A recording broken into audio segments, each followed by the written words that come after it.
Welcome to the first Dispensary Experience module section, Patient Communication Overview.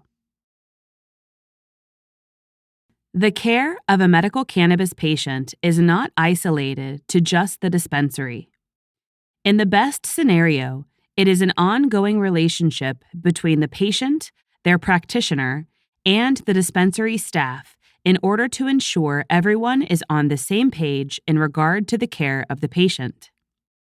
In some states, a pharmacist is mandated at the dispensary and can serve as the clinical expert.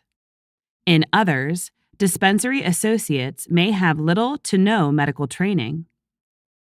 In some cases, the practitioner will be a specialist in cannabis medicine and will want a very specific plan followed. In others, the practitioner will have little knowledge of cannabis as medicine and will rely almost entirely on the dispensary staff. In addition, the patient will have their own knowledge, preconceived notions, and expectations, so it is important to ensure everyone is in communication and all opinions are taken into account when providing a consultation to a patient.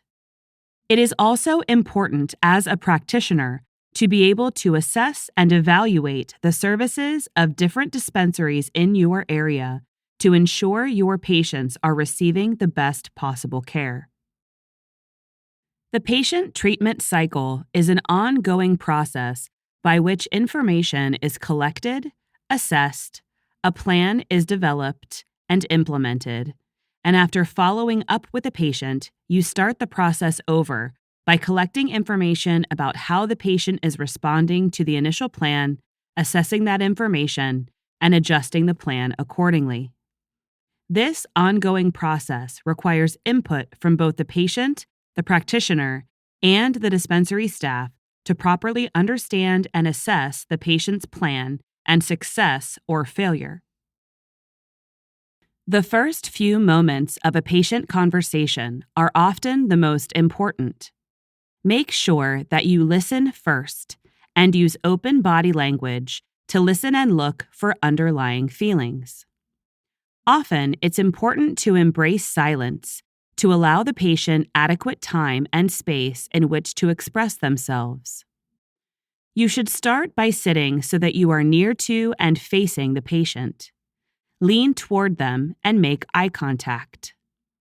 It is important to make sure that your arms are not crossed, as this can signal to the patient that you are closed off and not really listening. Pay attention to the patient. Focus on moments when the patient seems to display the most energy around a topic. For example, their speech becomes more rapid, you notice a change in facial expression, or their gestures become more pronounced, as this can provide a clue as to what that individual patient values most. Nonverbal body language, such as an open and comfortable stance, eye contact, nodding your head, or murmuring simple responses like uh-huh or oh, can show that you are listening without interrupting the patient's flow of thought. Make sure you let the patient finish speaking before you interject. Pay attention to cues such as a deep breath, eye contact, or a direct question from the patient to indicate that they have expressed themselves fully before moving forward with a response or solution. Pay attention to patient cues. A cue, whether verbal or nonverbal, is always an indirect signal that a patient uses to try and alert you to a question or concern. Nonverbal cues are things such as frequent visits to the dispensary, the patient's use of time, whether rushed and impatient or slow to respond to a question, the patient's style of dressing, including accessories and grooming, body language such as fidgeting, rigid posture, or proximity to you when having a conversation, facial expression such as raised eyebrows, frowning, or smiling, eye contact, and also paralinguistics, which include tone of voice, volume of speech, and how fast or slow the patient speaks.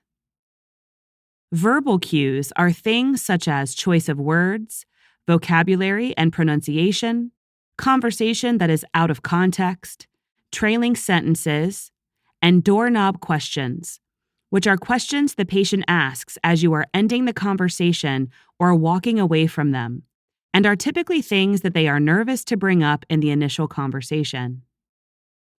Conversation that suddenly becomes very vague, requests for information for someone else, asking a question that has already been answered, or silence are all additional verbal cues.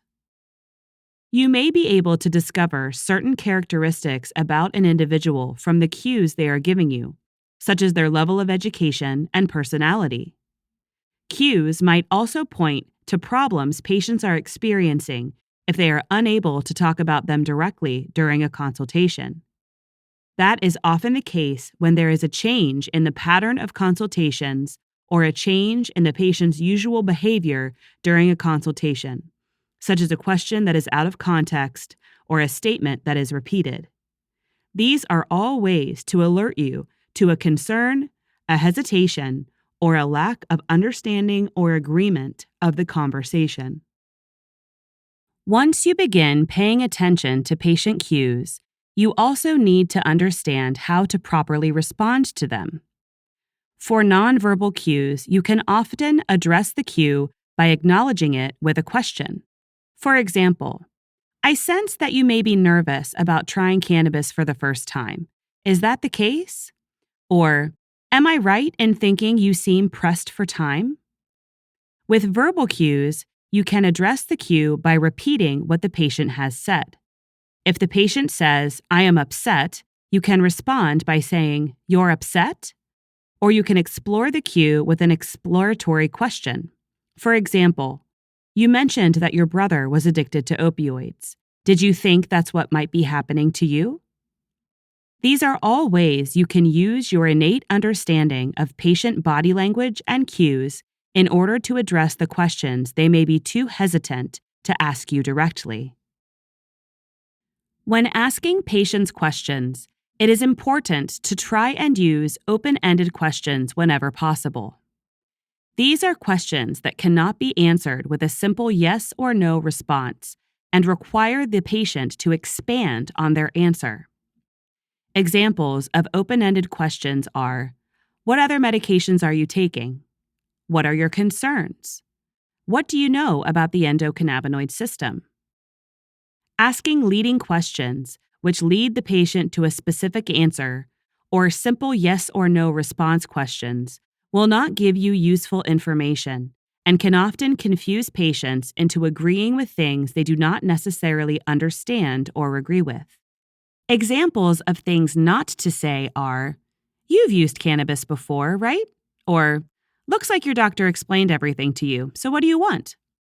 These do not put the patients at ease and also do not put them in a position to be able to speak comfortably and provide additional information to help you with your consultation. Here is a summary of some of the standard rules of patient communication. Make sure to always ask open-ended questions that cannot be answered with a simple yes or no. Be sure to show empathy. The majority of the patients coming into your dispensary are suffering from some sort of medical symptom and are looking to you for relief. It is important to be kind and understanding, even if they may be frustrating to deal with. Be sure to pay attention to nonverbal cues. Patients may not be open about mental disorders, but anxiety, depression, or psychosis may be discernible through behavioral cues. Do not assume the patient knows anything. You should always educate every patient from the ground up. Worst case scenario, you are reinforcing what they already know. But in the best case scenario, they learn something new. Always have multiple educational tools at your disposal. Not everyone processes information in the same way. So in addition to having a conversation, it may be beneficial to have pictures or written brochures for patients who process information differently. Finally, don't set unrealistic expectations. The more roadblocks you can anticipate and prepare the patient for, the more likely they will continue therapy for an eventual positive outcome.